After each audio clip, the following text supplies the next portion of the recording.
Quer duplicar o valor da sua assinatura? Agora assinar o Observador dá acesso a todos os conteúdos e benefícios e ainda há uma anuidade ACP Bronze grátis. Terá vantagens que vão desde plano de saúde gratuito a descontos em combustível. Esta é uma assinatura que vale por duas. Assine hoje em observador.pt com 45% de desconto.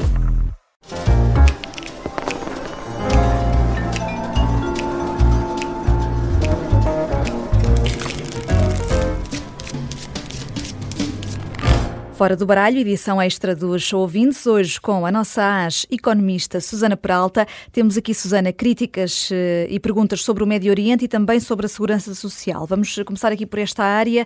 João Pedro Pereira enviou-nos um e-mail algo longo. A ideia dele aqui é dizer que nos países mais evoluídos da Europa há políticas de habitação verdadeira para a classe média. O Estado é um player do mercado de arrendamento e consegue dessa forma equilibrar o mercado com os preços que são praticados e o ajustamento da oferta. Diz o João Pedro que, infelizmente, o único mercado de habitação que funciona em Portugal é o da habitação social, onde o Estado consome os recursos como se fosse um poço sem fundo. E depois tece aqui algumas considerações, faz aqui algumas contas sobre o investimento maior em habitação para a classe média, que poderia ter aqui, representar um investimento importante para o Estado e o Estado também ganhar com isso. Daí a pergunta: porque é que o Fundo de Estabilização Financeira da Segurança Social não aumenta o investimento em habitação para a classe média? Obrigada. Bem, eu queria agradecer imenso ao João Pedro Pereira por este e-mail tão estruturado e tão composto e esta reflexão. Acho que é fantástico podermos comunicar assim com os ouvintes do Fora do Baralho. Então, vamos lá ver, vamos aqui por partes. Em primeiro lugar, sim, é verdade que nós temos uma política de habitação que é praticamente inexistente, ou seja, de facto o estoque de habitação pública é verdadeiramente inexistente relativamente à média da própria OCDE, já nem precisamos de falar da União Europeia, temos, não sei, entre 2% e 4% de habitação pública, há países que chegam aos 20 e tal por cento, como por exemplo o Reino Unido.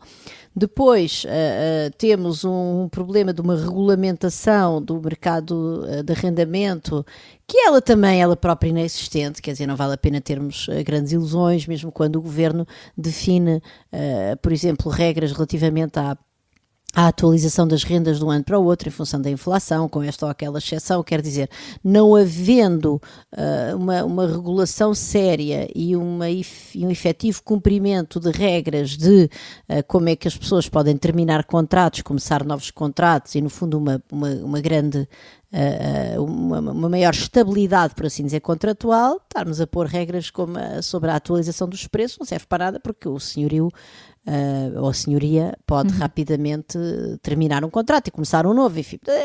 E depois mesmo, está bem, mas nós podemos fazer as regras de maneira a que um novo contrato entre duas partes, entre as mesmas duas partes, esteja abrangido. Quer dizer, a máquina da autoridade tributária não tem tempo, nem tem maneira de ir atrás disso. Portanto, nós temos um mercado realmente muito pouco regulado. Se calhar vou só aqui dar um exemplo muito rápido. Uma amiga minha alemã que vive em Lisboa e que tem um pequeno apartamento em Berlim, praticamente um estúdio, e agora o filho talvez vá terminar aqui o ensino secundário e talvez vá estudar para a Alemanha, e ela gostava de que o filho pudesse ir para esse pequeno estúdio que lhe pertence, uma vez que não...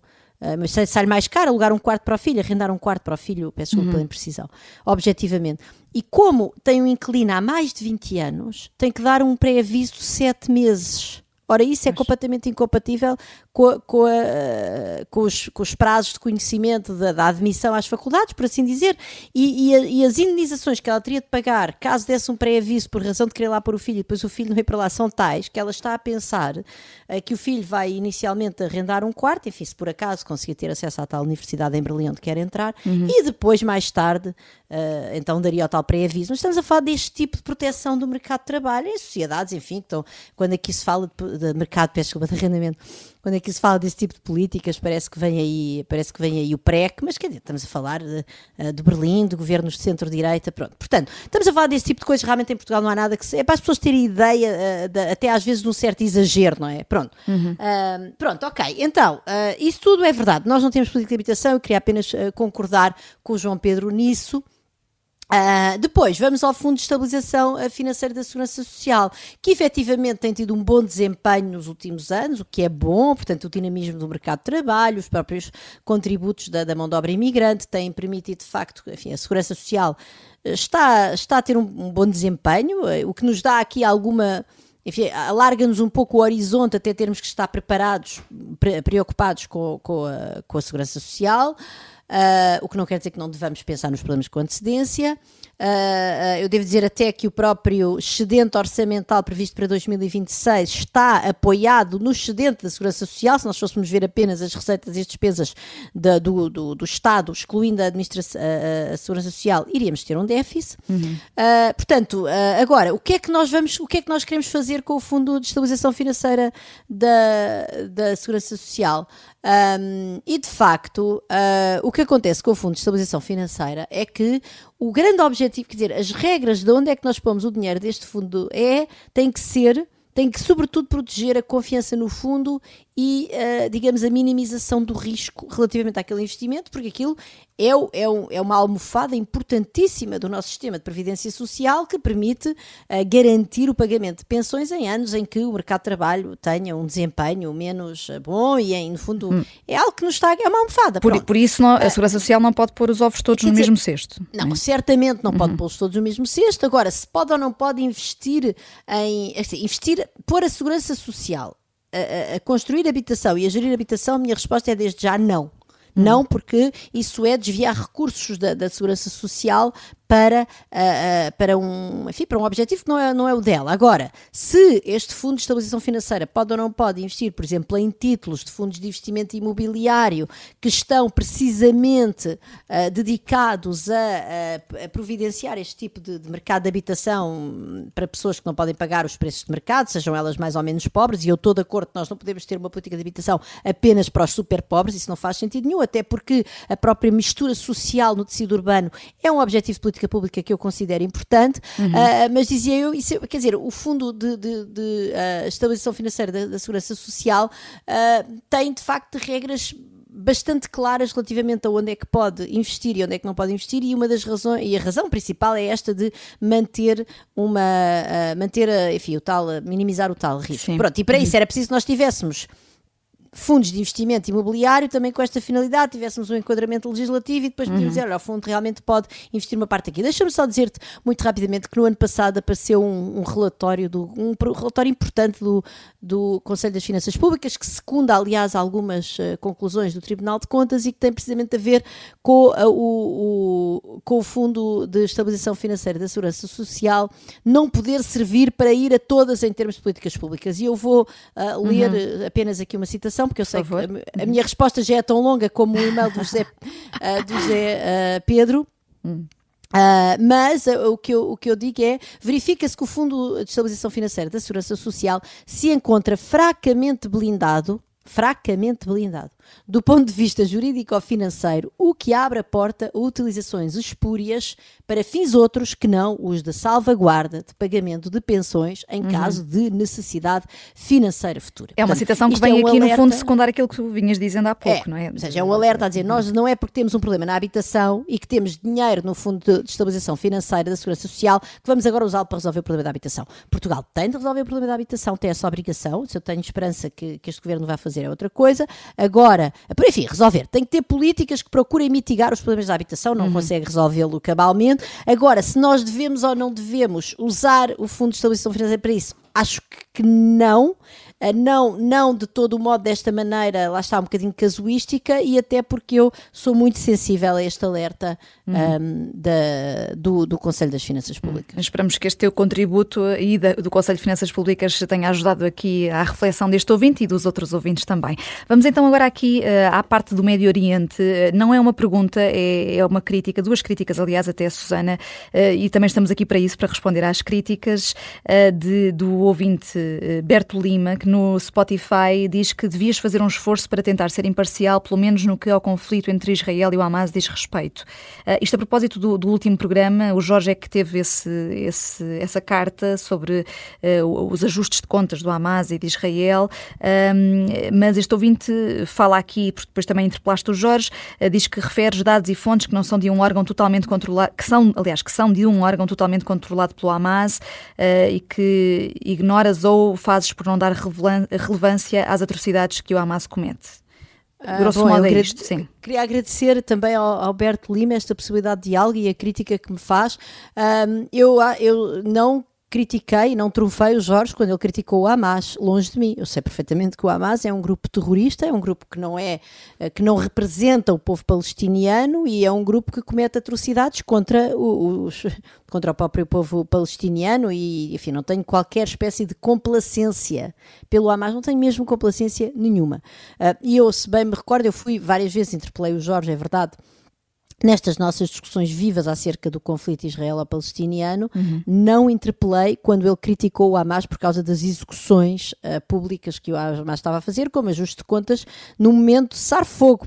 Quer dizer, isso é evidente que só mostra até que ponto é que é absolutamente essencial para aquele território e para aquele povo e também para Israel, como é natural verem-se livre do Hamas, porque o Hamas atacou Israel, houve o 7 de outubro, o 7 de outubro foi um ataque inaceitável, terrorista, que também, enfim, que coloca Israel e o povo judeu perante memórias muito duras de repressão, de violência, de tortura, de massacre, e eu não tenho qualquer complacência relativamente ao Hamas. Portanto, sendo agora, que em contexto de guerra, as informações que nós obtemos, há sempre aqui uma dificuldade em perceber, porque há interesses, não é, das duas partes do conflito, e depois sabemos também que há órgãos de comunicação social que podem estar mais vinculados a um ou outro. É sempre difícil aqui conseguirmos ter toda a informação de forma fidedigna, não é? É muito difícil nós termos informação fidedigna. Agora, por outro lado, quer dizer, nós temos, por exemplo, imagens, temos, enfim, estimativas de várias fontes acerca do número de mortos, temos imagens claras da destruição da infraestrutura, da infraestrutura, não estamos a falar da infraestrutura, estou a falar do edificado, não é? Já que falas até do número de vítimas mortais, deixa-me só introduzir aqui o Sérgio Ribeiro, que é outro ouvinte que critica aqui no Spotify a tua intervenção do programa passado, porque ele diz: aceitando os números do Hamas, em milhões morreram 80 mil, dos quais nenhum parece ser combatente, só mulheres e crianças. Quer dizer, eu não estou aqui a debater, não estamos aqui a fazer digamos, o despique de mais 10 mil mortos, menos 10 mil mortos. Acho que isso aqui não é a questão. Eu não sei quantos mortos é que há na faixa de Gaza, eu não sei quantos desses é que são civis e quantos é que são combatentes do Hamas. Agora, nós vemos a extensão da destruição, há, apesar de tudo, jornalismo, enfim, que vai tendo acesso, jornalistas que vão tendo acesso ao que está a acontecer no terreno. É inimaginável que aquela destruição aconteça sem haver perdas humanas consideráveis, incluindo civis, e portanto, e aqui a questão é, Israel, enquanto objetivamente uma potência que tem, eu não vou agora aqui entrar no debate, até porque não tenho competência para ele, se é potência ocupante ou se não é potência ocupante, mas tem de facto a capacidade para fechar o acesso daquela faixa de Gaza à ajuda humanitária e, para além disso, ou para chegou a fechar completamente o acesso e depois dificulta, a seguir faz com que ela chegue a conta-gotas. Objetivamente, o conflito entre Israel e a Palestina fez que, ao longo dos anos, muito antes do 7 de outubro e muito antes destes últimos 2 anos de guerra, que as pessoas tivessem, que os palestinianos tivessem que passar checkpoints para chegar a Israel, para terem acesso a emprego, para terem acesso, muitas vezes, a cuidados médicos. Quer dizer, isso tudo está bastante bem documentado ainda antes do tempo de guerra. Portanto, eu acho que tem que ser possível, e certamente eu não vou prescindir dessa posição, de dizer que sim, há desinformação e que certamente nós não sabemos o número exato de mortes, há estimativas e que há desinformação nesse aspecto, e de poder condenar sem qualquer reserva o Hamas, que é um grupo terrorista e é um grupo de carnificina, e ao mesmo tempo condenar os crimes de guerra de Israel naquele território. Agora, eu também me custa muito ver uma dominância muito grande nos nossos órgãos de comunicação social relativamente à propaganda de Israel. por exemplo, que os civis só morrem porque o Hamas os põe como escudos humanos, enfim, a propaganda relativamente à Gaza Humanitarian Foundation, que inclusivamente a pessoa que foi primeiro nomeada para ser a diretora daquilo, que era uma pessoa, um americano, que tinha currículo nestas questões de ajuda humanitária, acabou por sair, que a própria Boston Consulting Group, portanto uma grande consultora mundial, está a ter problemas internos e já despediu sócios nos escritórios americanos devido ao trabalho inicial e à ajuda que deu a montar esta Gaza Humanitarian Foundation, e aqui, por exemplo, em Portugal, há imensos órgãos de comunicação e muitas pessoas com opinião publicada e não só, que são complacentes relativamente a isso. Portanto, eu acho que aqui o apelo ao bom senso e ao espírito crítico relativamente às fontes tem que ser de ambos os lados, e eu procuro ser crítica, enfim, mas certamente complacente com o Hamas acho que nunca ninguém me ouviu a ser. Fica aqui a resposta a estes ouvintes. Estamos sempre prontos para receber essas críticas, essas interpelações, perguntas, dúvidas, enfim, o que quiserem, mesmo até curiosidades sobre os 4As e sobre os bastidores do programa do Fora do Baralho. Pode enviar as suas perguntas para foradobaralho@observador.pt. Eu sou Vanessa Cruz, obrigada Susana Peralta, até para a semana.